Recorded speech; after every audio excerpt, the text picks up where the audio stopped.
Hello everyone, welcome to your channel P Y quiz stopper. तो देखिए, हम लोग IBACIO का जो 2021 में एग्ज़ाम हुआ था उसके क्वेश्चंस पेपर को सॉल्व कर रहे थे। तो इस वीडियो में हम लोग जो 20 फरवरी शिफ्ट 1 था उसके रीजनिंग के 20 क्वेश्चन सॉल्व करेंगे और देखेंगे कि हम कम से कम समय में एग्ज़ाम के टाइम पे उस क्वेश्चन को कैसे कर सकते हैं। तो देखिए, एग्ज़ाम अप्रोच और यहाँ पे कंसेप्ट दोनों हम लोग सीख रहे हैं। देखिए, इन क्वेश्चंस की अगर आपको PDF चाहिए तो आप इस टेलीग्राम नंबर पे मैसेज कीजिए, आपको PDF मिल जाएगी। तो चलिए स्टार्ट करते हैं अपनी आज की क्लास। देखिए, पहला क्वेश्चन लिखा है, in the following question select the related number from the given alternatives. तो देखिए, यहाँ पे 49 के बाद 245 लिखा है। फिर 37 का रिलेशन आपका 148 से दिया हुआ है। हमसे 47 का पूछा है कि यहाँ पे क्या आएगा क्वेश्चन मार्क की जगह पर। देखिए, 49 जो लिखा है, 49 के सामने आपका 245 है। ऐसे ही 37 के सामने आपका 148 है और हमें 47 के सामने बताना है कि यहाँ पे क्या आएगा। चलिए देखते हैं। देखिए, 49 और 245, देखिए 49 का ये 5 गुना आपको दिख रहा होगा। ऐसे ही यहाँ पे देखिए 37 और 148, तो जो 37 का आपका 4 गुना जो होता है वो कितना होता है, 148। तो यहाँ पे देखिए, हमें 245 यहाँ पे लिखा था, तो हमको देखना था कि यहाँ पे कितने गुना हो रहा है। मतलब इस नंबर से इस नंबर पे पहुँचने पे हमें क्या करना पड़ रहा है, तो इस नंबर तक हम पहुँच पाएँ। तो देखिए, 49 × 5 आपका 245 होता है। ऐसे ही 37 × 4 आपका 148 होता है। तो यही आपके सामने यहाँ पे लिखा हुआ है। लेकिन ये 5 और 4 में हम गुणा क्यों कर रहे हैं, ये हमें समझना ज़रूरी होगा। देखिए, ये 5 कहाँ से आया होगा, तो देखिए 49 में जो ये 4 और 9 है, अगर इनका आप डिफरेंस ध्यान से देखें तो इनका जो डिफरेंस है वो कितना है, 5। ऐसे ही 3 और 7 का जो डिफरेंस है वो कितना है, 4। तो ये जो नंबर इधर लिखा हुआ है उनके जो डिजिट्स हैं उनका डिफरेंस हम लेंगे और जो डिफरेंस आएगा उसी से इसमें गुणा कर देंगे। देखिए, यहाँ पे 47 था, तो देखिए 4 और 7, तो इनका डिफरेंस कितना आएगा, 3। तो इस 3 को ही यहाँ पे 47 में गुणा कर देंगे। देखिए, 47 × 3 हो जाएगा, 3 × 7 21, 3 × 4 12 और 2 14, तो कितना आ जाएगा, 141। ऑप्शन सी इसका राइट आंसर हो जाएगा। देखिए, आपको इतना लिखने की ज़रूरत नहीं पड़ेगी एग्ज़ाम में। आप क्वेश्चन देखिए, यहाँ 49 फिर 245 था, तो ये हमें दिखना चाहिए कि जो 49 है ना, इसका कितना गुना ये 245 हो रहा है। तो ये हमें दिख जाता है यहीं पे कि 49 × 5 करेंगे तो 245 आएगा। और ये 5 कहाँ से आ रहा है, 9 और 4 का डिफरेंस मिल रहा है। ऐसे ही 37 × 4 करेंगे तो 148 आएगा। तो ये 4 कहाँ से आया होगा, 7 और 3 का डिफरेंस। तो यहाँ पे हमें 4 और 7 का डिफरेंस लेना था, कितना आएगा, 3, और 47 को 3 में गुणा कर देना था। तो देखिए, जब 47 को 3 से गुणा करेंगे तो देखिए यूनिट डिजिट पे क्या आएगा, 47 × 3, तो यूनिट डिजिट पे जो आएगा वो 1 आएगा। 3 × 7 21, तो 1 लिखेंगे ना, तो यूनिट डिजिट यहाँ पे 1 होगा। और ऑप्शन में यूनिट डिजिट जो है एक ही ऑप्शन में जो है 1 दिया हुआ है, तो यही हमारा आंसर हो जाएगा। पूरा जो आपको गुणा करने की भी ज़रूरत नहीं थी। आई होप ये समझ में आया होगा। देखिए, क्वेश्चन कह रहा है, Tina reached the office before Dev but after Loki. Veer reached the office before Tina but after Kiran reach the office. Loki reach the office just after Veer reach the office. Who reach the office last. तो यहाँ पे हमें order बताना है कि office में कौन सबसे देरी में पहुँचा है। देखिए, पहला कह रहा था कि टीना जो है वो ऑफिस पहुँच रही है देव के पहले, लेकिन लोकी के बाद। तो देखिए, पहले लोकी आएगा, फिर आपकी टीना आएंगी और फिर आपका देव आएगा। देखिए, देव जो है वो टीना के बाद पहुंच रहा है और लोकी जो है वो टीना के पहले पहुंच रही है। तभी तो लोकी के बाद कौन पहुंचेगा, टीना। आई होप यहाँ पे क्लियर होगा। लिखा है, Veer reach the office before Tina but after Kiran. जो वीर है वो टीना से पहले पहुंचा है, तो यहाँ पे वीर कहीं इधर ही होगा। अभी लोकी और वीर के बीच में हमें नहीं पता कि कौन पहले पहुंचा है, तो हम यहाँ पे ऐसे इसको लिख लेंगे। देखिए, टीना इधर हो गई और इसके पहले कौन आ रहा है, वीर, है ना। तो वीर जो है टीना के पहले पहुंचा है लेकिन किरण के बाद पहुंचा है, तो किरण कहाँ जाएगी, वीर के पहले आ जाएगी। तो ये ऑर्डर होगा। इसमें अभी हमें कंफर्म नहीं है। देखिए, आगे पढ़िएगा, Loki reach the office just after Veer reach the office. जो लोकी है वो वीर के जस्ट आफ्टर पहुंचा है, तो देखिए वीर कहाँ हो जाएगा, लोकी के पहले, और वीर के पहले कौन है, किरण। तो ये हमारा ऑर्डर यहाँ पे मिल जाएगा। पूछा है, who reach the office last. जो ऑफिस है वो कौन लास्ट पहुंचा। तो देखिए, यहाँ पे लास्ट में कौन है, देव। तो इसका आंसर हमारा ऑप्शन बी इसका राइट आंसर हो जाएगा। देखिए, अगला क्वेश्चन लिखा है, out of the given option 3 are similar in a certain manner, however one option is not like the other 3, select the option which is different from the rest. तो यहाँ पे देखिए ऑप्शन आपको दिए हुए, galaxy, constellation, star, solar system. तो देखिए, galaxy, constellation और सोलर सिस्टम ये किसी ना किसी के क्या हैं, ग्रुप हैं। देखिए गैलेक्सी जो होता है वो कईयों सोलर सिस्टम से बना होता है, मिलके बना होता है आपका गैलेक्सी। कॉन्स्टलेशन क्या है, ग्रुप है स्टार्स का। ऐसे ही सोलर सिस्टम में देखिए आपका एक स्टार होता है और उसके क्या होते हैं, डिफरेंट प्लैनेट्स होते हैं ना। तो ये भी आपका एक तरीके से क्या है, आपका ग्रुप है। तो देखिए स्टार जो है वो यहाँ पे ऑड वन आउट हो जाएगा। क्यों? क्योंकि स्टार एक इंडिविजुअल की यहाँ पे बात की गई है, स्टार किसी का ग्रुप नहीं होता है, सिंगल स्टार की बात कर रहा है ना। तो ये यहाँ पे कोई भी ग्रुप में नहीं आएगा। तो ये आपका ऑप्शन सी इसका राइट आंसर हो जाएगा। देखिए अगला क्वेश्चन आपका सिलोगिज्म का है। स्टेटमेंट्स पढ़िए। देखिए पहला स्टेटमेंट कह रहा है सम जे आर एम, कुछ जो जे हैं वो क्या हैं, एम है। तो हम यहाँ पे बना लेंगे जो कुछ जे हैं वो क्या हैं, एम है। तो इसको हमने ऐसे बना लिया। तो यहाँ पे जो ये वाला पोर्शन है इसमें क्या कह रहा है कि कुछ जे जो है वो एम है, तो इसका वाइसे वर्सा कुछ एम जो है वो जे होंगे, ये भी सही हो जाएगा। देखिए अगला statement some Q are J, जो कुछ क्यू हैं वो क्या हैं, जे में आएंगे। तो देखिए यहाँ पे अगर हम क्यू को ऐसे बनाएं, देखिए क्यू का कुछ पार्ट किस में होना चाहिए, जे में। तो ये हो गया आपका सम क्यू आर जे। देखिए कंक्लूजन पढ़िए। यहाँ लिखा है नो एम इज़ क्यू। देखिए कोई भी एम क्यू नहीं है। यहाँ पे आपको पता चल रहा है कि कोई भी एम क्यू नहीं है, लेकिन एक चीज़ ध्यान दीजिएगा, यहाँ पे एम और क्यू का हमें स्टेटमेंट में कोई रिलेशन नहीं दिया हुआ था। तो एक फिगर तो आपका ये बनेगा, लेकिन मैंने बताया हुआ है कि एक फिगर आपका ये भी बन जाएगा। अगर एम और क्यू में कोई रिलेशन नहीं पता है तो इसको हम अज्यूम कर सकते हैं कि देखिए ये जे था, ये एम था, और क्यू वाला जो है वो कुछ ऐसे अगर बन जाए तभी भी हमारे जो स्टेटमेंट हैं वो इसको सेटिस्फाई करेगा। देखिए ये अगर आपका क्यू है तो यहाँ पे कुछ जे जो हैं या कुछ जो क्यू हैं आपके वो अभी भी क्या हैं, जे हैं। और यहाँ पे क्या हो गया है कि क्यू जो हैं, कुछ क्यू जो हैं वो एम भी हो गए हैं ना। तो आपका ये भी फॉलो कर सकता है और ये भी फॉलो कर सकता है। तो कंक्लूजन जो पहला कह रहा था नो एम इज क्यू, तो ये हो भी सकता है इसके अकॉर्डिंग और नहीं भी हो सकता है इसके अकॉर्डिंग। मतलब कोई क्यू जो है, कोई एम जो है वो क्यू नहीं है। तो यहाँ पे हम कहेंगे गलत है कि क्यों, क्योंकि यहाँ पे कुछ क्यू जो हैं वो एम हैं। ऐसे ही यहाँ पे ये सही होगा कि कोई भी एम क्यू नहीं है। तो इसमें ये हो भी सकता है और नहीं भी हो सकता है। और अगर ऐसा केस आए जिसमें दो पॉसिबिलिटी बन रही हो तो उसको हम गलत मानेंगे, है ना। तो ये वाला कंक्लूजन हमारा गलत है। देखिए अगला कंक्लूजन क्या कह रहा है, सम एम आर जे, कुछ एम जो हैं वो क्या हैं, जे हैं। तो देखिए सम जे जो थे वो एम थे, तो इसका वाइसे वर्सा कुछ एम जो हैं वो जे होंगे। तो ये पूरी तरीके से आपका सही होगा। तो यहाँ पे ऑप्शन हो जाएगा आपका only second follow, option C right answer आपका बनेगा। देखिए अगला क्वेश्चन आपका सिटिंग अरेंजमेंट का है। क्वेश्चन पढ़िए। लिखा है Varun, Anwar, Prachi, Fatima and Disha are sitting on a bench facing in the same direction. तो देखिए यहाँ पे 5 लोग जो हैं वो किसी बेंच पे बैठे हैं और सबके सब क्या हैं, एक ही डायरेक्शन में देख रहे हैं। तो देखिए 5 लोगों को हम बिठा लेंगे, 1 2 3 4 और 5। तो 5 लोगों का हमने जो है प्लेस यहाँ पे इंडिकेट कर दिया है। चलिए स्टेटमेंट पढ़िए। लिखा है Varun is sitting to the immediate left of Anwar. जो अनवर है, मान लीजिए अनवर यहाँ पे बैठा है, तो अनवर के इमीडिएट लेफ्ट में मतलब तुरंत बाद इसके जस्ट बगल में कौन बैठा है, वरुण बैठा है। तो वरुण की पोजीशन इसके अनवर के बगल में हो जाएगी और इनके बीच में कोई भी नहीं बैठा हुआ है। आगे कह रहा था who is not sitting at extreme corners. देखिए जो यहाँ पे हु आया है किसके लिए आया है, अनवर के लिए, है ना। तो देखिए अनवर जो है वो किसी भी कॉर्नर पे नहीं बैठा है। तो अनवर के लेफ्ट में तो वरुण है, तो इसका मतलब अरुण यहाँ पे देखिए अनवर जो है आपका वो एंड पे नहीं होगा, तो इसके राइट में भी कोई ना कोई एक आदमी ज़रूर बैठा होगा, कम से कम एक बैठा होगा या इससे ज़्यादा बैठ सकते हैं। तो यहाँ पे हमने अभी केवल एक पोजीशन इसके राइट में इंडिकेट कर दी है। चलिए आगे पढ़िए। लिखा है Fatima is sitting in between Disha and Varun.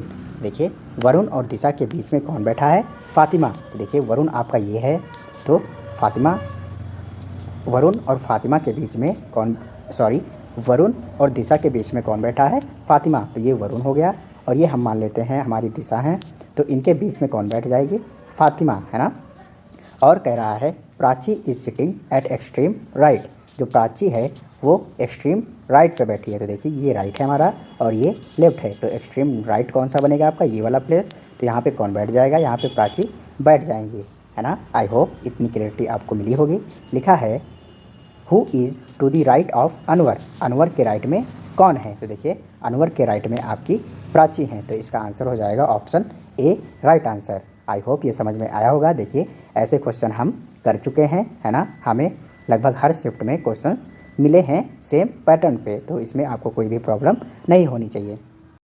देखिए अगला क्वेश्चन लिखा है, select the option that is related to the third term on the same basis as the second term is related to the first term. तो यहाँ पे देखिए spy और rocks, तो जो रॉक्स है वो स्पाई से कैसे रिलेट कर रहा है ये हमें पता करना है। फिर हमें बताना है कि किन से कौन सा इन ऑप्शंस में से रिलेट करेगा, उसी बेसिस पे जैसे ये पहले के दो एक दूसरे से रिलेट कर रहे हैं। देखिए हम यहाँ पे इनकी पोजीशन लिख लेंगे। देखिए अल्फ़ाबेट वाला जब भी आपका कोडिंग वाला क्वेश्चन होता है तो उसमें हम इनकी जो अल्फ़ाबेट्स में इनकी पोजीशन है उस नंबर को लिखते हैं। तो देखिए इनको लिखने की ज़रूरत नहीं है, केवल आप इनकी पोजीशन यहाँ पे लिखिए। देखिए एस की पोजीशन जो होती है 19 होती है, ऐसे ही पी की पोजीशन आपकी 16 होती है। ये मैंने बताया हुआ तरीका है, मैंने बताया हुआ है ना। अगर आपको नहीं याद है तो आप याद कर लीजिएगा, और उसका तरीका भी मैंने बताया हुआ है कि आप कैसे आसानी से याद कर सकते हैं। तो चलिए देखिए वाई की पोजीशन क्या होगी आपकी 25, फिर इसके सामने क्या लिखा है ROX। तो देखिए आर की पोजीशन 18 होगी,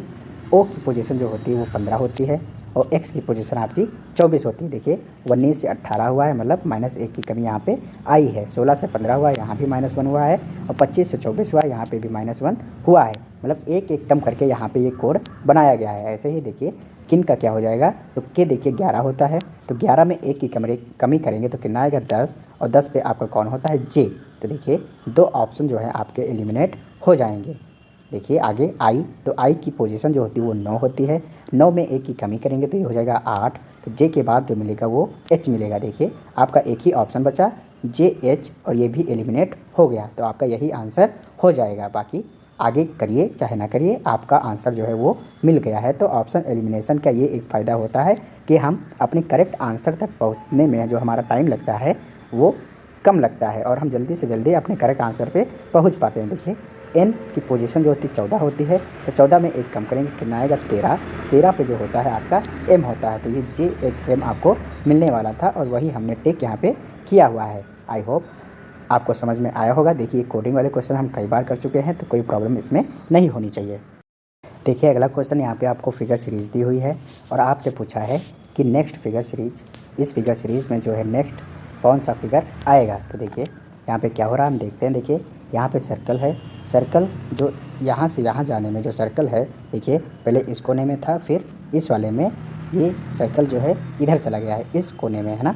और ये जो स्क्वायर है उसको थोड़ा सा टिल्ट कर दिया गया है। तो देखिए जब सर्कल को यहाँ भेजेंगे और इसको थोड़ा टिल्ट करेंगे आप, तो ये कुछ ऐसा फिगर मिलेगा। तो यहाँ पे सर्कल इस कोने से इस कोने पहुँच गया है, फिर यहाँ से यहाँ जाने में क्या हो रहा है, ये जो सर्कल है वो इस तरफ आ गया है ना। तो देखिए पहले यहाँ पे था, फिर ये जो है यहाँ से यहाँ चला गया है, तो ये इधर आ गया है। फिर देखिए पहले वाले फिगर में सर्कल के अंदर कोई लाइन नहीं थी, दूसरे में आ गई है, तीसरे में फिर गायब हो गई है, और चौथे में देखिए लाइन जो है वो फिर आ जाएगी, और ये जो सर्कल है इस बार इधर चला आएगा, है ना। तो देखिए नेक्स्ट फिगर पे जब जाएंगे तो सर्कल से लाइन जो है वो गायब हो जाएगी, और ये जो है वो इस कोने में आ जाएगा। और जब स्क्वायर को आप टिल्ट जो था उसको ख़त्म करेंगे तो ये आपका कुछ ऐसा बनने वाला है। देखिए ये आपका स्क्वायर हो जाएगा, है ना, ये आपका स्क्वायर हो जाएगा, और जो ये सर्किल है वो यहाँ पे आ जाएगा। तो देखिए जो सर्किल है वो किस ऑप्शन में यहाँ पे है, तो देखिए यहाँ पे है, इसमें नहीं, तो ये ऑप्शन एलिमिनेट हो जाएगा। इसमें भी है और इसमें भी है, तो हमें स्क्वायर भी देखना पड़ेगा कि उसकी पोजीशन क्या रहने वाली है। देखिए स्क्वायर आपका पहले देखिए यहाँ पे स्क्वायर इस कोने में था, फिर इसमें जब गया है तो स्क्वायर जो है वो इधर आ गया है, फिर जब इससे यहाँ पे गया है तो स्क्वायर जो है इस कोने पे आ गया है, फिर इस यहाँ से जब इस फिगर में पहुँचे हैं तो ये स्क्वायर यहाँ पे नीचे आ गया है। तो अगले फिगर में क्या हो जाएगा, ये स्क्वायर इस तरफ आ जाएगा, और जो आपकी इसकी पोजीशन है वो क्या हो जाएगी, देखिए ये स्क्वायर क्या है ऊपर जाएगा, और ये जो स्क्वायर था बड़ा वाला वो क्या हो जाएगा ऐसे बैठेगा ना, ये चीज़ जो है डाउन होगी, ये वाला पोर्शन क्या होगा स्क्वायर का डाउन होगा, और स्क्वायर की ये छोटे वाले स्क्वायर की पोजीशन क्या है यहाँ ऊपर। तो देखिए ये इधर डाउन होगा और सर्किल आपका नीचे होगा, और स्क्वायर ये यहाँ पे बनेगा। आई होप ये आप लोग समझ पा रहे होंगे। और देखिए स्क्वायर में जो है एक लाइन भी होगी, है ना, तो ये लाइन भी यहाँ पे बनेगी, तो ये वाला फिगर आपका ऑप्शन डी जो है यहाँ पे करेक्ट आंसर बनेगा। आई होप ये समझ में आया होगा।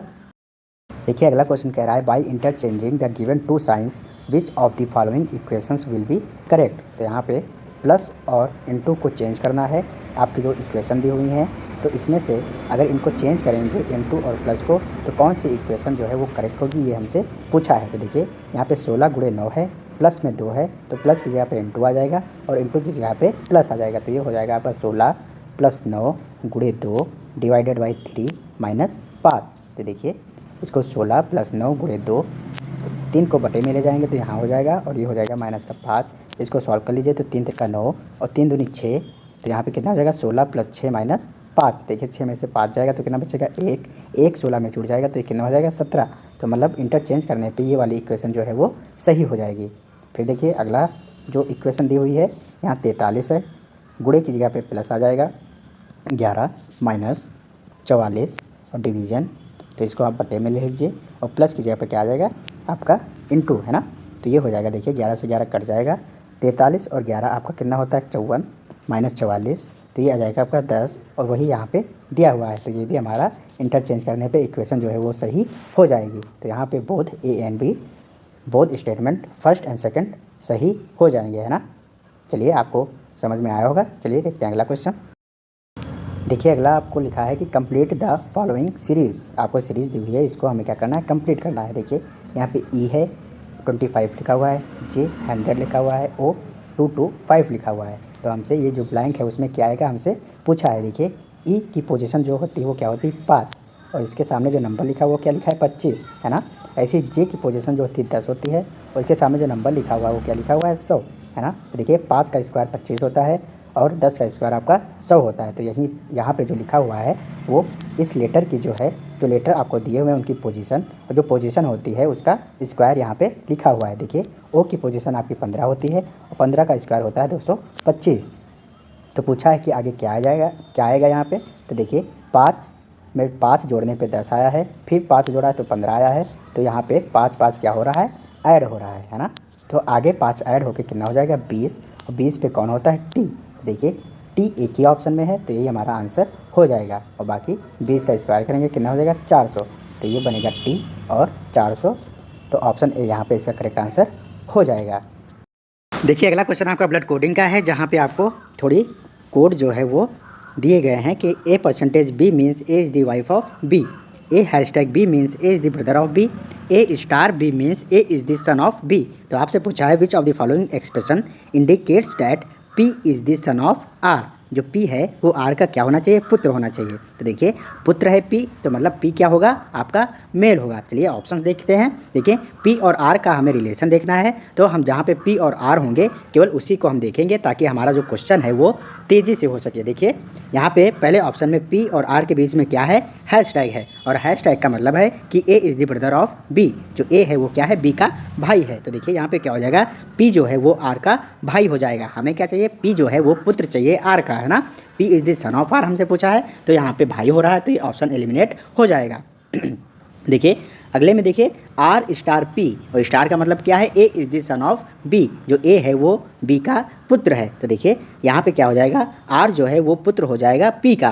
तो हमें क्या चाहिए P पुत्र चाहिए R का, ना कि R पुत्र चाहिए P का। तो ये भी ऑप्शन एलिमिनेट हो जाएगा। आई होप क्लियरिटी आपको मिल रही होगी। देखिए अगला क्या कह रहा है U%P #S और *R। तो देखिए यहाँ पे P #S है तो देखिए P क्या हो जाएगा P जो है वो क्या हो जाएगा ब्रदर हो जाएगा S का। तो हम बना लेंगे P जो है वो ब्रदर है, P जो है वो ब्रदर है S का। और देखिए S*R है तो S जो हो जाएगा वो क्या हो जाएगा सन हो जाएगा किसका R का। तो देखिए S जो है वो क्या हो जाएगा सन R का। देखिए यहाँ पे P जो है वो भाई है S का और S के पिता या माता कौन है R, क्योंकि R का जेंडर यहाँ पे नहीं पता है लेकिन हमें पता है कि R का बेटा S है और S का भाई P है। तो जो P है वो भी क्या हो जाएगा बेटा हो जाएगा R का। तो देखिए यहाँ पे हमें ये रिलेशन मिल गया है और यही हमारा राइट आंसर हो जाएगा। आई होप आपको ये समझ में आया होगा। देखिए हम केवल P और R को ही देखना था तो हम वही ऑप्शन में चेक कर रहे थे कि कहाँ पर ये चीज़ बैठ रही है ना। देखिए डी ऑप्शन में क्या कह रहा है यहाँ पे U%P है। तो देखिए P आपका कौन है, देखिए U%P A is the wife of B। तो ये क्या हो जाएगा है ना, इसको पूरा आपको बनाना पड़ेगा। वैसे ये गलत हो ही चुका, हमें आंसर मिल चुका है। चलिए देख लीजिए एक बार। एस हैशटैग आर, तो हैशटैग का मतलब है कि A is the brother of B, तो एस जो हो जाएगा वो क्या हो जाएगा, ब्रदर हो जाएगा किसका, आर का। फिर आर क्या हो जाएगा, आर जो है वो सन हो जाएगा यू का, तो देखिए आर जो है वो सन हो जाएगा यू का, है ना। और यू परसेंटेज पी, जो यू है वो वाइफ हो जाएगी किसकी, पी की, है ना। तो पी यहाँ पे हस्बैंड होंगे, तो यहाँ पे देखिए पी का जो बेटा आ रहा है वो आर आ रहा है, हमें क्या चाहिए, पी चाहिए बेटा किसका, आर का। तो ये भी ऑप्शन एलिमिनेट हो जाएगा। बाकी आपको यहाँ पे करेक्ट आंसर आपको पहले ही मिल चुका था। आई होप ये समझ में आया होगा। ये अगला क्वेश्चन आपका सिलोगिज्म का है। चलिए पढ़िए स्टेटमेंट। पहला स्टेटमेंट कह रहा है सम डॉक्टर्स आर इंजीनियर्स, जो कुछ डॉक्टर्स हैं आपके वो क्या हैं, इंजीनियर्स। तो ये हमने बना लिया कि कुछ डॉक्टर जो हैं वो क्या हैं, इंजीनियर, है ना। All engineers are lawyers. अगला स्टेटमेंट कह रहा था कि जो सभी के सभी इंजीनियर्स हैं वो क्या हैं, लॉयर्स हैं। तो यहाँ पे देखिए जितने भी इंजीनियर हैं वो क्या हो जाएंगे, लॉयर। तो लॉयर के अंदर कौन आ गए, सारे के सारे इंजीनियर्स आ गए, है ना। देखिए कंक्लूजन पढ़िए, लिखा है सम लॉयर्स आर डॉक्टर्स, कुछ लॉयर्स जो हैं वो क्या हैं, डॉक्टर हैं। तो देखिए यहाँ पे जितने भी इंजीनियर थे वो क्या थे, लॉयर। और देखिए जो कुछ इंजीनियर हैं वो क्या हैं, डॉक्टर। तो ये वाले जो इंजीनियर हैं ये लॉयर भी हैं और डॉक्टर भी हैं। तो पहला वाला स्टेटमेंट आपका सही हो जाएगा। लिखा है ऑल लॉयर्स आर इंजीनियर्स, जितने यहाँ पे लॉयर्स हैं वो क्या हैं, इंजीनियर्स हैं। तो देखिए ये आपका जो कंक्लूजन है वो हो भी सकता है और नहीं भी हो सकता है। कैसे, देखिए लिखा था ऑल इंजीनियर्स और लॉयर्स, हमें ये तो पता है कि जितने इंजीनियर्स हैं वो क्या हैं, सारे के सारे लॉयर्स हैं। लेकिन इसका वैसे वर्षा सारे के सारे जो लॉयर्स हैं वो इंजीनियर हैं कि नहीं हैं ये हमें नहीं पता है। तो देखिए एक तो इस फिगर को देख के आप कहेंगे कि सारे के सारे लॉयर्स जो हैं वो इंजीनियर नहीं हैं, लेकिन एक इसका फिगर और बन सकता है। देखिए यहाँ पे ये डॉक्टर्स हैं और कुछ डॉक्टर्स क्या थे, यहाँ पे इंजीनियर्स थे। और ये जो इंजीनियर वाला पोर्शन है इसी के ऊपर अगर लॉयर्स वाला आ जाए, इसी के ऊपर अगर लॉयर्स का आ जाए तो ये भी यहाँ पे जो आपका सेकंड था कि ऑल इंजीनियर्स आर लॉयर्स, तब भी ये स्टेटमेंट आपका सही होता है ना। तो ये भी बन सकता है और ये भी बन सकता है, मतलब ये हो भी सकता है और नहीं भी हो सकता है। तो इस केस में हम इसको गलत मानते हैं, ये हमने पढ़ा है ना। तो देखिए पहला स्टेटमेंट सही है, दूसरा गलत हो जाएगा। लिखा है सम इंजीनियर्स और डॉक्टर्स, जो कुछ इंजीनियर्स हैं वो क्या हैं, डॉक्टर्स हैं। तो यहाँ पे ये भी कंक्लूजन आपका फॉलो कर रहा है। तो यहाँ पे हो जाएगा फर्स्ट और थर्ड जो है आपके सही हैं। तो देखिए ऑप्शन बी यहाँ पे राइट आंसर हो जाएगा। देखिए अगला आपका मिरर इमेज का क्वेश्चन है। कहा है कि अगर एक्स वाई पे हम मिरर रखें तो ये जो फिगर आपको दिया हुआ है इसका मिरर इमेज क्या बनेगा। देखिए मिरर इमेज में एक खासियत देखिएगा, यहाँ पे अगर हम मिरर रख रहे हैं तो मिरर के पास में जो यहाँ पे दिख रहा है वही इस तरफ आके ये भी सबसे पहले यही बनेगा, है ना। जब हम मिरर को मिरर इमेज में देखेंगे तो ये जो मिरर के पास में था ये सर्कल, और सर्कल का ब्लैक वाला पोर्शन क्या है, मिरर के सबसे पास है।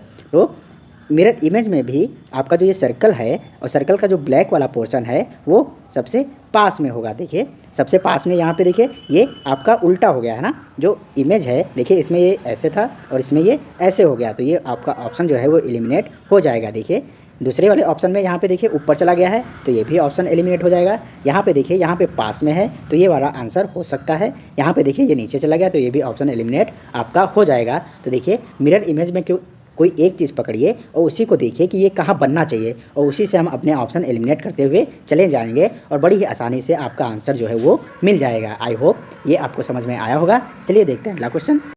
देखिए अगला क्वेश्चन लिखा 6 boys PQRST and U are sitting around a circular table not necessarily in the same order. तो 6 लोग बैठे हैं एक सर्कुलर टेबल के चारों ओर, लेकिन ये जो ऑर्डर दिया हुआ था ज़रूरी नहीं है कि इसी ऑर्डर में बैठे हों। तो कैसे बैठे होंगे ये आपको स्टेटमेंट आगे पढ़िए और समझिए। देखिए P and S are sitting together, neither Q not T is sitting adjacent to इधर P और S, who is sitting opposite to R। तो देखिए P और S क्या है, साथ में बैठे हुए हैं। चलिए पहले हम टेबल बना लेते हैं। देखिए एक टेबल हमने ये बना लिया और एक टेबल हमने ये बना लिया। हम हमेशा 2 केस लेके चलेंगे। देखिए 6 लोगों को बिठा लीजिए तो 1 2 3 4 5 और 6, तो 6 लोगों की ये पोजीशन हो गई।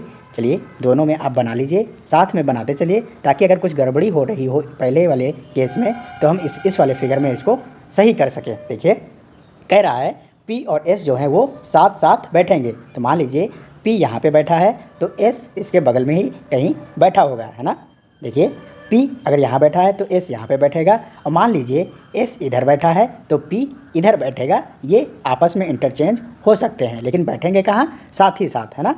लिखा है neither Q not T is sitting adjacent to इधर P और S, ना ही Q और ना ही T जो हैं P और S के बगल में बैठे हैं। तो देखिए P का बगल ये हो गया और S का बगल ये हो गया, तो यहाँ पे ना तो Q बैठेगा और ना ही T बैठेगा। ऐसे ही यहाँ पे ना ही Q बैठेगा और ना ही T बैठेगा। तो बची कौन सी पोजीशन? आपकी ये दो पोजीशन बची हैं। तो Q और T इन्हीं दो पोजीशन में किसी एक में बैठेंगे। देखिए अगर Q इधर बैठ गया तो T इधर बैठ जाएगा, अगर T इधर बैठ गया तो Q इधर बैठ जाएगा, और यहाँ पे Q और T नहीं बैठ सकते हैं। तो Q और T की यही पोजीशन जो है बनेगी, इसके अलावा ये यहाँ पे नहीं बैठ सकते हैं। ऐसे ही यहाँ पे देखिए अगर Q इधर बैठ गया तो T इधर बैठेगा, अगर T इधर बैठ गया तो Q इधर बैठेगा। यहाँ पे Q और T नहीं आ सकते हैं, तो यही दो पोजीशन Q और T के लिए फिक्स हो गई। और देखिए लिखा है who is sitting opposite to R। तो देखिए हमारी जो 4 पोजीशन है वो भर गई हैं, है ना, और 2 पोजीशन बची हैं और 2 लोग भी बचे हैं। और देखिए R और U बचे हुए हैं, तो R अगर इधर बैठेगा तो U यहाँ बैठेगा, है ना, अगर U इधर बैठेगा तो R इधर बैठेगा, है ना। तो ये केस आपके बन रहे हैं। पूछा है R के अपोजिट कौन बैठ रहा है, तो R के हमेशा अपोजिट कौन हो रहा है? U। अगर R इधर बैठा है तो U आपका इधर बैठा है, अगर आपका U इधर बैठा है तो R इधर बैठा है। लेकिन एक चीज़ देखिएगा, यहाँ पे अपोजिट कौन हो रहे हैं? U और R हमेशा अपोजिट ही हो रहे हैं, तो R के अपोजिट कौन हो जाएगा? U। तो यहाँ पे ऑप्शन सी हमारा करेक्ट आंसर हो जाएगा। आई होप ये समझ में आया होगा। देखिए अगला क्वेश्चन लिखा है select the term debt will come next in the following series. तो यहाँ पे आपको सीरीज दी हुई है और पूछा है कि अगला टर्म क्या आएगा। चलिए देखते हैं, यहाँ पे हम इनकी पोजीशन लिखते हुए चलेंगे। देखिए A 1 होता है, फिर आपको 12 दिया हुआ है, फिर B 2 होता है ना, इसके बाद D 15E, तो D की पोजीशन 4, फिर नंबर दिया हुआ था 15 और E की पोजीशन आपकी 5, है ना। देखिए G आपका 7, 18 दिया हुआ है, फिर H की पोजीशन आपकी 8। तो ये हम कोड डायरेक्ट लिखते हुए चलेंगे। देखिए J की पोजीशन आपकी 10, फिर आपको नंबर 21 दिया हुआ है और K की पोजीशन 11। तो देखिए क्या हो रहा है, यहाँ पे 1 से 4 हुआ, 4 से 7 हुआ और 7 से 10 हुआ, मतलब यहाँ पे 3 का इंक्रीज़ सब में हो रहा है ना। तो 1 + 3 4, 4 3 7, 7 3 10 और 10 3 आपका हो जाएगा 13। तो यहाँ पे क्या होना चाहिए? 13। जो अगला टर्म आएगा उसमें जो पहला लेटर होगा वो 13 की पोजीशन दिखा रहा है, तो 13 पे कौन होता है? आपका M। तो देखिए M से स्टार्ट होने वाला एक ही ऑप्शन है, तो यही आपका आंसर हो जाएगा। इसी को टिक कर दिए और आगे बढ़ जाइए। आई होप ये समझ में आया होगा। देखिए और देखना चाहते हैं तो देख लीजिए, यहाँ पे 12 3 15, 3 18, 3 21, तो 21 3 ये कितना हो जाएगा? 24। तो देखिए 24 भी यहाँ पे था। देखिए 2 में 3 जोड़ेंगे 5, 5 3 8, 8 3 11 और 11 3 14। तो यहाँ पे कौन सा लेटर आएगा? आपका N, है ना। तो M 24 N, ये आपका ऑप्शन A हो गया था। आई होप ये इतना आपको क्लियर होगा। चलिए देखते हैं अगला क्वेश्चन। देखिए अगला क्वेश्चन कह रहा है विच of the answer figures is the exact mirror image of the given problem when the mirror is held vertically at the left side of the figure. तो अगर यहाँ पे मिरर इमेज, मतलब यहाँ पे हम जो है मिरर को रखें, तो ये जो आपको फिगर दिया हुआ है उसका जो है मिरर इमेज क्या बनेगा, ये हमसे पूछा हुआ है। चलिए देखते हैं, मैंने क्या बताया था अभी कि जो मिरर के पास में है उसका सबसे पहले बनेगा। तो देखिए ये जो एरो आपको दिया हुआ है इसका जो ब्लैक वाला पोर्शन है वो मिरर के सबसे करीब है, तो इधर जो बनेगा उसमें ये जो एरो का ब्लैक वाला पोर्शन है वो सबसे पहले बनेगा, उसके बाद बाकी चीज़ें बनेंगी। देखिए पहले ऑप्शन में देखिए इमेज हमारा किधर था? इधर, है ना। मिरर इमेज जो है आपका वो इधर था, आपका मिरर यहाँ पे रखा हुआ है, तो जो आपका फिगर स्टार्ट होगा बनना वो यहाँ से स्टार्ट होगा। तो आपका सबसे पहले क्या बनना चाहिए? एरो। और यहाँ पे क्या बना हुआ है? J। तो ये ऑप्शन एलिमिनेट हो जाएगा। देखिए यहाँ पे भी आपका एरो जो है पास में नहीं दिख रहा है, ये नीचे चला गया है। इसमें क्या था? ऊपर, तो जो भी आएगा इधर वो ऊपर ही बनेगा, तो ये भी आपका एलिमिनेट हो जाएगा। देखिए देखिए इसमें जो एरो है वो पास में बनी हुई हैं और ब्लैक वाला पोर्शन भी जो है मिरर के पास में है, तो इन दोनों में से कोई एक होगा। देखिए कोई अगला देख लेते हैं। यहाँ पे हम J को देखेंगे। देखिए यहाँ पे एरो के बाद क्या था? सर्कल, और सर्कल दोनों में क्या है? सेम है। तो यहाँ पे J देखिए डिफरेंट है, और J जब बनेगा तो J उल्टा बनेगा, ना कि सीधा ही रहेगा। तो ये भी ऑप्शन आपका चला जाएगा, बचेगा एक ऑप्शन, यही हमारा राइट आंसर हो जाएगा। देखिए हर चीज़ देखने की ज़रूरत नहीं है, केवल वही चीज़ देखिए जो पास में हो, है ना। आई होप समझ में आया होगा। देखिए अगला क्वेश्चन कह रहा है pointing to a man in a photograph a women says. एक फोटोग्राफ है किसकी? आदमी की। तो आदमी को हमने स्क्वायर में बना लिया, इसकी तरफ पॉइंट करते हुए ये महिला जो है वो क्या कह रही हैं? चलिए पढ़ते हैं। तो महिला है तो इसको हमने सर्कल में बंद कर लिया। ये महिला कह रही हैं कि he is the father of my only daughter in laws father in law. ये जो फोटो में जो फ़ोटो है वो किसकी है? ये फ़ोटो जो है वो किसकी है? Father of my only daughter in laws father in law. तो जो मेरी इकलौती पतोहू है, हमारी जो कौन है? डॉटर इन लॉ, जो हमारी बहू है ना। तो देखिए ये महिला कह रही है कि जो मेरी ओनली डॉटर इन लॉ है, जो मेरी इकलौती आपकी क्या है? बहू है। तो इसकी बहू कौन हो जाएगी? इसका लड़का होगा, तो इसके लड़के की वाइफ होगी, है ना। तो इसके लड़के की वाइफ इसकी बहू, तो बहू के जो फादर इन लॉ हैं, तो बहू के फादर इन लॉ कौन होंगे? इसके पति। ये जो महिला थी इसके पति कौन होंगे? इसकी बहू के फादर इन लॉ होंगे, ससुर जी होंगे, है ना। तो ये फ़ोटो जो थी वो फादर की थी। किसके फादर की? मेरी इकलौती बहू के जो फादर इन लॉ हैं उनके फादर की। तो इनके फादर कौन हो जाएंगे? इनके हस्बैंड के फादर हो जाएंगे आपके ये। तो देखिए इनके हस्बैंड के फादर इनके कौन होंगे? तो ये होंगे इनके फादर इन लॉ। तो यहाँ पे ऑप्शन बी जो है आपका करेक्ट आंसर हो जाएगा। आई होप ये समझ में आया होगा। ये मैंने क्या बनाया है वो वही लोग जान पाएंगे जो मैंने क्लासेस की हैं इस यूट्यूब चैनल पे। उनको जिन्होंने देखा होगा वो बड़ी आसानी से इस चीज़ को समझ पा रहे होंगे। चलिए देखते हैं अगला क्वेश्चन। देखिए अगला क्वेश्चन कह रहा है identify the diagram that best represents the relationship among the given classes. तो यहाँ पे क्लासेस दी हुई हैं आपको, इंसेक्ट्स, टाइगर, डियर। देखिए टाइगर और डियर अगर एनिमल दिया होता तो हम कहते टाइगर ये है और डियर ये है ना। यहाँ पे इंसेक्ट्स क्या होंगे? अलग होंगे। टाइगर जो होंगे वो अलग होंगे और डियर जो हैं वो अलग होंगे। तो यहाँ पे ऑप्शन सी इसका करेक्ट आंसर हो जाएगा। आई होप इतनी बात आपको समझ में आ रही होगी। देखिए अगला क्वेश्चन आपका सिलोगिज्म का है। लिखिए, पढ़िए, सॉरी। देखिए यहाँ पे पहला स्टेटमेंट कह रहा है ऑल पेपर्स आर स्टेशनरी। तो जितने आपके पेपर हैं वो क्या हैं? सारे के सारे स्टेशनरी हैं। तो ये हमने पेपर बना लिया और इसको हमने जो है पेपर को स्टेशनरी के अंदर बंद कर दिया। ये आपका क्या है? पेपर। तो सारे के सारे पेपर क्या हैं? स्टेशनरी। तो स्टेशनरी के अंदर आ गए आपके पेपर्स, है ना। सम स्टेशनरी आर बुक्स। जो कुछ स्टेशनरी हैं वो क्या हैं? बुक्स हैं। तो ये हमने बना लिया कि कुछ स्टेशनरी जो हैं वो क्या हैं? बुक्स हैं। No book is pen. कोई भी बुक क्या है? नहीं है, पेन नहीं है। तो ये हमने इसको क्रॉस कर दिया कि कोई भी पेन बुक नहीं होगा, कोई भी बुक पेन नहीं होगा। चलिए देखते हैं कंक्लूजन। लिखा है सम पेन्स आर बुक्स। कुछ पेन जो हैं वो बुक्स हैं। देखिए ये जो थर्ड स्टेटमेंट था उसको ये झुटला रहा है। क्या होना चाहिए? यहाँ पे कोई भी बुक पेन नहीं होगा, तो कोई भी पेन बुक नहीं होगा। तो ये हमारा जो कंक्लूजन है वो क्या हो जाएगा? गलत हो जाएगा। लिखा है no paper is a pen. कोई भी पेपर पेन नहीं है। तो देखिए पेपर और पेन के बारे में हमें रिलेशन नहीं दिया गया था, तो इसको हम नहीं कह सकते, और जिसको हम नहीं कह सकते वो कंक्लूजन हमारा क्या होगा? गलत होगा। लिखा है third conclusion some stationery are papers. कुछ स्टेशनरी जो हैं वो क्या हैं? पेपर्स हैं। तो जी हाँ, यहाँ पे कुछ स्टेशनरी क्या हैं? पेपर्स हैं। तो ये केवल हमारा सही हो जाएगा। तो यहाँ पे कंक्लूजन केवल थर्ड फॉलो कर रहा है। देखिए यहाँ पे ऑप्शंस जो है मैं लिखना भूल गया हूँ, तो यहाँ पे आपको समझ में आ गया होगा कि यहाँ पे केवल थर्ड वाला स्टेटमेंट क्या होगा? सही होगा। आई होप इतना आपको समझ में आया होगा। चलिए देखते हैं अगला क्वेश्चन। देखिए अगला question, select the figure that will come next in the following series. तो यहाँ पे आपको फिगर सीरीज दी हुई है और आपसे पूछा है कि इस क्वेश्चन मार्क की जगह पे क्या आएगा। चलिए देखते हैं क्या हो रहा है। देखिए यहाँ पे ये आपका एरो बना हुआ है और एक ये वाला एरो बना हुआ है, और इसका जो यहाँ से इधर गया है उसमें क्या हुआ है? ये वाला एरो इसके पास में है, ये वाला एरो इसके दूर है, और ये जो सर्कल है वो सेम ही पोजीशन पे है। हम अगर ध्यान से देखें तो अगर यहाँ पे हम मिरर लगा दें एक, इसके बीच में अगर हम यहाँ पे प्लेस कर दें एक मिरर को, तो इस वाले फिगर का ये मिरर इमेज आपको दिया हुआ है। ऐसे ही यहाँ पे देखिए अगर यहाँ पे मिरर लगा दें तो इसका जो है मिरर इमेज ही आपको यहाँ पे दिया हुआ है। मैंने बताया था जो मिरर के पास में होता है वो सबसे पहले इधर बनेगा। तो देखिए यहाँ पे ये वाला जो एरो है वो मिरर के पास में है, तो इस वाले फिगर में भी ये पास में बनेगा, और ये वाला जो है क्या होगा? दूर बनेगा, है ना। तो यहाँ पे फिगर दिया हुआ है, उसका मिरर इमेज दिया हुआ है, फिर फिगर कोई दिया हुआ है, उसका मिरर इमेज दिया हुआ है, और फिर हमसे ये पूछा है। तो देखिए यहाँ पे इसका मिरर इमेज ले लीजिए। तो यहाँ पे मिरर इमेज जब लेंगे तो पास में कौन है? ये ट्रायंगल वाला एरो है। तो सबसे पहले यहाँ पे ट्रायंगल वाला एरो बनेगा। तो देखिए ऑप्शन में कौन सा है?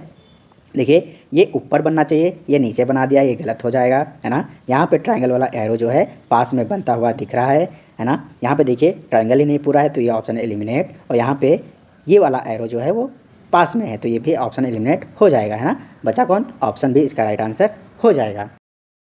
देखिए अगला क्वेश्चन पढ़िएगा। लिखा है 8 ministers ABCDEFG and H are sitting on a bench in 2 rows facing each other. Each row has 4 ministers. तो यहाँ पे देखिए दो रो दी हुई हैं आमने सामने और यहाँ पे 8 लोग बैठे हुए हैं। तो देखिए ये कैसे बनेगा, देखिए एक रो आपकी अगर ये हो गई तो इसमें 4 लोग बैठेंगे, इसके जस्ट सामने 4 लोग और बैठेंगे, तो ये आपकी रो 1 हो गई और ये आपकी रो 2 हो गई। देखिए आमने सामने बैठेंगे तो ये वाले अगर इस तरफ देख रहे हैं तो ये इधर जो बैठे हुए हैं वो इनकी ओर देख रहे होंगे, तो ये डायरेक्शन हो गई। देखिए आप खुद को अज्यूम करते हुए यहाँ पे देखिए, अगर आप इस डायरेक्शन में बैठे हुए हैं तो आपका जो राइट होगा वो इस तरफ होगा और आपका जो लेफ़्ट होगा वो इस तरफ होगा। आई होप ये आपको क्लियर हो रहा होगा। देखिए अगर आप इस रो में बैठे हुए हैं तो आपका जो फेस है वो इस तरफ होगा नीचे की ओर, और तब आपका जो लेफ़्ट हो जाएगा वो इस तरफ हो जाएगा और राइट जो होगा वो इस तरफ हो जाएगा। तो यहाँ पे आई होप, मैं आशा करता हूँ कि आपको डायरेक्शन यहाँ पे क्लियर हो रही होगी। चलिए पढ़ते हैं। देखिए आगे क्या कह रहा है, H and F are diagonally opposite to each other. H और एफ जो हैं वो डायगनली अपोजिट बैठे हैं एक दूसरे के। तो चलिए देखते हैं यहाँ पे केस बनेंगे कुछ, वो हम देखेंगे। देखिए यहाँ पे अगर एच यहाँ पे बैठा है तो डायगनली अपोजिट एफ कहाँ बैठेगा, यहाँ पे। देखिए यहाँ पे हमने एच को इस कॉर्नर पे लिया है, अगले में देखिए क्या बन सकता है, तो ये 4 लोग यहाँ पे हम बिठा देते हैं। अगर एच इस कॉर्नर पे ना बैठ के इस कॉर्नर पे बैठा होता तो देखिए अगर एच यहाँ पे बैठा होता तो एफ जो है डायगनली अपोजिट यहाँ पे बैठता। देखिए अभी हमने एफ को जो है केवल R2 में बिठाया है, ऐसा भी तो हो सकता है कि एफ जो है वो R1 में बैठा हो, है ना। तो देखिए 2 केस आपके और बनेंगे, तो वो भी बनाते हैं। देखिए 1 2 3 4 लोगों को बिठा लीजिए आमने सामने, है ना। ये हमने 4 लोगों को आमने सामने बिठा लिया। देखिए अगर एफ यहाँ पे बैठा है तो इसके अपोजिट डायगनली एच यहाँ पे बैठेगा। अगर एफ यहाँ पे बैठा होता तो एच आपका यहाँ पे बैठेगा। देखिए ये हमारे कुछ केस जो हैं वो बन रहे हैं। चलिए आगे पढ़िए। लिखा है G is to the immediate left of D. D के बगल में कौन है, जी है। अगर डी जो है इस डायरेक्शन में देख रहा है तो डी का लेफ़्ट इधर हो जाएगा तो जी इधर बैठेगा। मान लीजिए डी की डायरेक्शन अगर इधर होती तो जी इसके लेफ़्ट में इस बार इधर बैठता। तो ये 2 केस आपके साथ में चलेंगे, है ना। चलिए आगे स्टेटमेंट पढ़िए, फिर हम देखेंगे कि ये जो हमने 4 केस बनाए हैं वो स्टेटमेंट यहाँ पे कैसे फिट हो रहे हैं। चलिए देखते हैं। अभी जी और डी को हम कहीं भी बिठा सकते हैं, तो और भी स्टेटमेंट हम साथ में पढ़ लेते हैं कि और क्या कह रहे हैं। लिखा है G and F are not sitting on the same bench. जहाँ पे जी होगा, जिस रो में जी होगा उस रो में एफ नहीं होगा, है ना। तो अगर R2 में एफ है तो जी कहाँ जाएगा, R1 में जाएगा। और अगर R1 में एफ है तो आपका जी कहाँ जाएगा, R2 में जाएगा। और जी के साथ डी भी जाएगा, क्योंकि डी और जी हमेशा साथ में बैठे हैं। डी के लेफ्ट में कौन बैठा है, जी, है ना। लिखा है आगे देखिए, D is at one of the corners. D जो है वो किसी एक कॉर्नर पे बैठा है। तो देखिए डी यहीं पे बैठ सकता है, क्यों, क्योंकि डी के साथ जी बैठेगा और जी के साथ एफ नहीं बैठेगा। तो यहाँ पे इस वाली रो में ही आपके जी और डी आएंगे और डी कहाँ बैठेगा, कॉर्नर पे। तो देखिए डी की डायरेक्शन क्या है, ये, और इसके लेफ्ट में कौन बैठेगा, जी। इसका लेफ्ट आपका बचा नहीं है, डी का यहाँ पे लेफ्ट नहीं बचा हुआ है। तो ये वाला केस जो है वो हमारा गलत हो गया है। ऐसे ही यहाँ पे देखिए डी और जी R1 में बैठेंगे तभी जी के साथ एफ नहीं बैठेगा। तो डी देखिए कॉर्नर पे बैठेगा, तो डी को हमने कॉर्नर पे लिख दिया। इस बार इसका लेफ्ट हमें मिल रहा है, यहाँ पे आपका जी बैठ जाएगा। चलिए और देखते हैं जो केस हमने बनाए थे। देखिए एफ जो है, एफ आपका R1 में इस बार बैठा हुआ है, तो डी कहाँ बैठेगा, डी और जी R2 में बैठेंगे। डी आपका कॉर्नर में बैठेगा, तो डी के लेफ्ट में, डी का लेफ्ट इस तरफ होगा इस बार, क्योंकि डी किधर देख रहा है, इस तरफ। तो डी का लेफ्ट इधर होगा। तो देखिए डी का लेफ्ट यहाँ पे नहीं बचा है, तो ये भी आपका केस जो है वो गलत हो गया है। ऐसे ही यहाँ पे देखिए, यहाँ पे डी इस कॉर्नर पे बैठ जाएगा और जी इसके बगल में बैठेगा लेफ्ट में, तो जी यहाँ पे इसकी पोजीशन हो जाएगी। तो देखिए ये हमारा यहाँ पे हो गया है। आगे पढ़िए।